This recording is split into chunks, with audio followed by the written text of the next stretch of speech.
All right, guys, we're like 2 months away from Star Wars. We're 2 months away roughly, and the big media push is happening. It's coming sooner than you think. It's happening probably by the end of this week. I think Hollywood is just waiting for Joker to come out, and once that thing comes out, bam, they're going to be pushing Star Wars like you wouldn't believe. Disney already knows it's got like a $2 billion property in Frozen 2. They ain't even worried. Maleficent is dead in the water. That's why a new trailer for Star Wars is going to drop in front of it. And now we're getting this justification for why JJ Abrams says here it's so important that Palpatine is included in the Rise of Skywalker.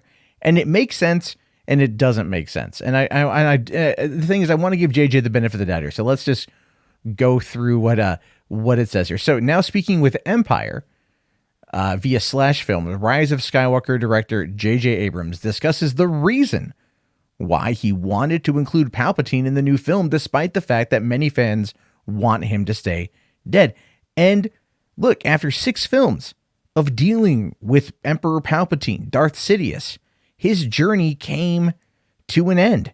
Effectively, there's really no point in keeping on with it, right? There is no point in keeping on with it, but that's not what JJ here thinks. So he says here, some people feel like we shouldn't revisit the idea of Palpatine, and I completely understand that. But if you're looking for these 9 films as one story, I don't know how many books where the last few chapters have nothing to do with those that have come before. If you look at those first 8 films, it's all setups of what we're doing in 9. What we're doing in 9 are there in plain view. So, is it really there in plain view? Is it really like that in plain view? I mean, we figured that like Snoke in the First Order was something potentially another pupil of Darth Sidious, one that wanted to come back and wanted to continue what his master had started. That makes some sense. We got people talking about the idea that Snoke was really Darth Plagueis, which would be freaking awesome if that was the case, because then that would tie in with the prequel trilogy and where Palpatine learned to control it. Maybe he didn't control it well enough, but this whole time, Darth Plagueis was in the background, in the shadows, and watching, observing until he knew he had to come back. And that's what he'd been doing. That'd be pretty interesting. But tying it back into Palpatine, I get it. But at the same time, his story ended when Vader, his pupil, turned against him in order to save his son. It was a solid, fitting end. And we didn't really need more of it. And I'm not necessarily against Palpatine making a comeback, but I don't fully believe it. So the article goes on to say here, it says, you can't really argue with the director's logic. This idea that something from earlier in the story comes back to haunt characters later in the finale is storytelling 101. But of course, that's over the chapters of a book or episodes of a TV series. Films are films, right? And in the case of franchise films, there are many that just want each entry to stand on its own and not be so beholden to the past. Well, I mean, to be fair, Rian Johnson tried that with episode 8. Like let the past go, kill it if you have to, like that whole line. He tried that. Fans didn't like it. And I think that's why we have Palpatine. No, really, I put a lot of this on Rian Johnson, but I also like this passage right here. And I think that the author for the playlist article kind of gets it right. It says, however, this is 2019, and if Marvel Studios' domination of the box office has taught us anything, it's that nostalgia equals dollar signs. And if there's no obvious way to bring back a dead character, you still have to pull at all the stops and find a way to tie everything up in the finale. Hell, it worked for Avengers Endgame, so you'd better believe that Disney wants to do the same with the last Star Wars film. And that's true. That is very, very, very true. Now, when I look at the concept of this happening, when I think of Palpatine coming back and I think of those leaks, I don't like those leaks.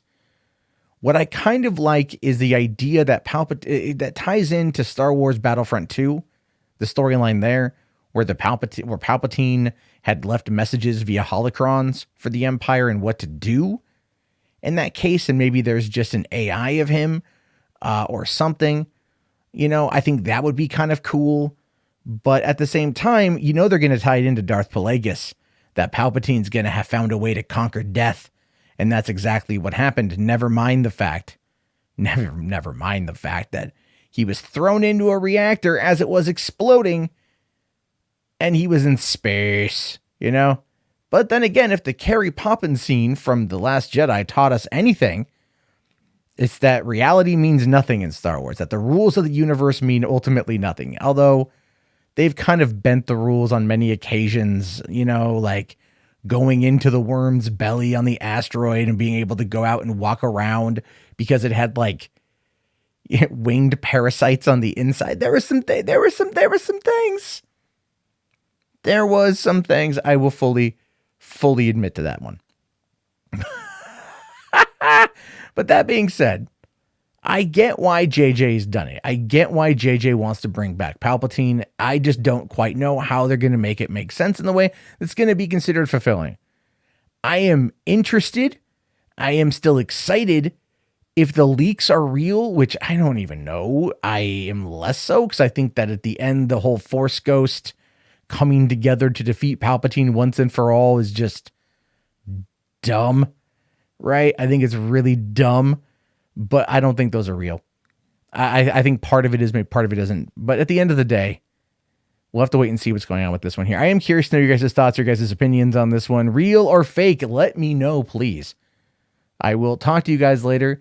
Have yourself a good day. Oh yeah, be sure to type in Palpatine if you made it this far. And also, here's the thing. If you made it this far and you're wondering why there's a bit of a different setup here, I'm testing this out for when I do the Hollywood After Dark. We're going to be taking phone calls in through Discord. And so this is kind of a setup I just want to use for that. So I'm just giving it a test for a couple days. Let me know your thoughts. I'll talk to you guys later. Have yourself a great day and peace out.